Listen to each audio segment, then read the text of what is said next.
štát sa konečne začne pozerať a začne sa starať o to, aby nedochádzalo k tomu, že tie ceny tých potravín sú také vysoké a neúmerné.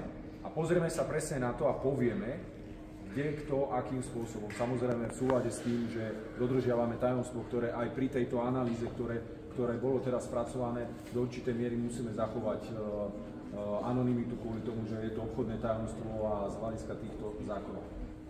Bohužiaľ, do tejto chvíle, pokiaľ nebola schválená táto novelizácia, nemohol napríklad Slovenská obchodná inšpekcia vykonávať tieto kontroly z pohľadu tej evidencie, ktorá tam nebola.